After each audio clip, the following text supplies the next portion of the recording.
चंद्रशेखर आजाद मेरे साथ जुड़ गए हैं। अब चंद्रशेखर सुन पा रहे हैं मुझे? जी सुन पा रहा। अब देखिए, चंद्रशेखर आजाद डॉक्टर अजीज खान बैठे हैं समाजवादी पार्टी से। उन्होंने कहा आपके मन में लालच आ गया, आपके पास किसी का फोन आया और उसके बाद 2 सीटों पे जो सहमति बनी थी आप उससे पलट गए। क्या जवाब देंगे? अजीज साहब को क्यों कहूँ कुछ, इनके नेता जो हैं जिन पे हमने भरोसा किया, मैंने उनसे अपनी बात कह दी और मैं उनसे कह के भी आया 2 दिन इंतजार करके। और फोन जो है, फोन तो मैं लोकतंत्र को मानता हूं, तो अपनी पार्टी के नेताओं को, भीम आर्मी के हमारे जो राष्ट्रीय कोर कमेटी अध्यक्ष को मैं फोन करके बताऊंगा कि भाई आपने मुझे जिस प्रस्ताव के साथ भेजा, बुलाया गया समाजवादी द्वारा, फिर उसके बाद यहाँ क्या है ये तो मुझे बताना पड़ेगा। अगर मैं अकेला व्यक्ति लोकतंत्र को ना मानते निर्णय लेने वाला होता तो वही निर्णय लेता। फिर जब उन्होंने मुझसे कहा कि आप डॉक्टर अंबेडकर को मानने वाले, मान्यवर काशीराम साहब को मानने वाले व्यक्ति, तो क्या आप विधायक बनने के लिए आतुर हैं क्या? तो मैंने कहा नहीं, तो लड़ाई तो सामाजिक न्याय की है, लड़ाई तो विश्वास की है। जब आज ही विश्वास टूट गया तो कल क्या होगा?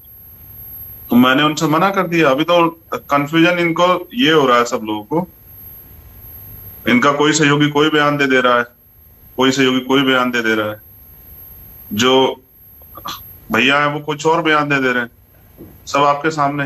नहीं, अखिलेश ने भी यही कहा था।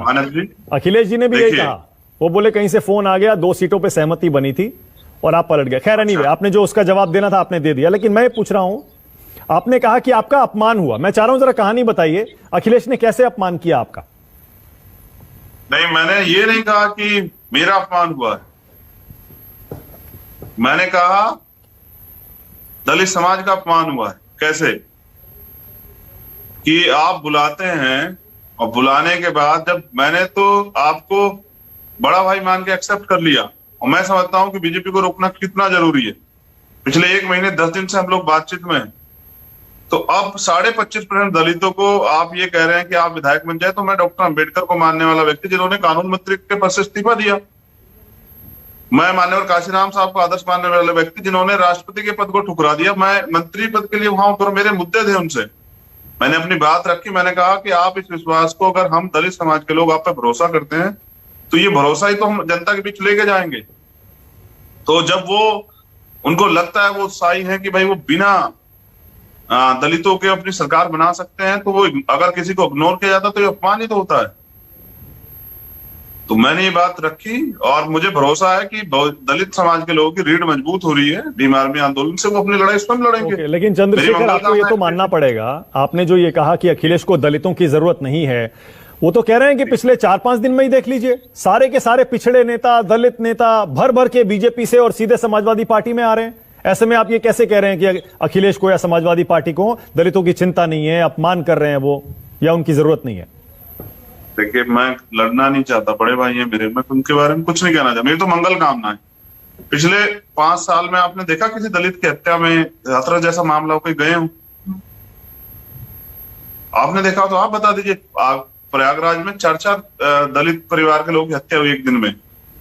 2 बच्चे थे, एक माँ और उसकी बेटी, दोनों के साथ सामूहिक रेप हुआ। कभी गए हो सर?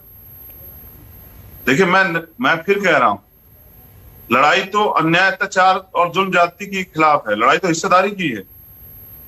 आप 22.5% दलितों को, 25.5% SC/ST के लोगों को क्या प्रतिनिधित्व देते हैं? सवाल ये है। आपने बराबरी की हिस्सेदारी की बात करके बुलाया, मैं मंत्री पद थोड़ा लेने गया, चंद्रशेखर ठोकर मारते थे मंत्री पद को। भाई लोग यही तो कहते हैं ना कि लोगों के लिए मंत्री और विधायक बनना जरूरी था, मैं नहीं बनना चाहता विधायक। अच्छा चंद्रशेखर, इसका मतलब ये हुआ जो बीजेपी ने आज पहली और दूसरी लिस्ट अपनी जारी की है ना, उसमें करीब देख रहा हूं कि 18-20% दलितों को टिकट दिया है, 40% ओबीसी को टिकट दिया है। मतलब ये तो आप तो इस फैसले का फिर स्वागत करेंगे ना?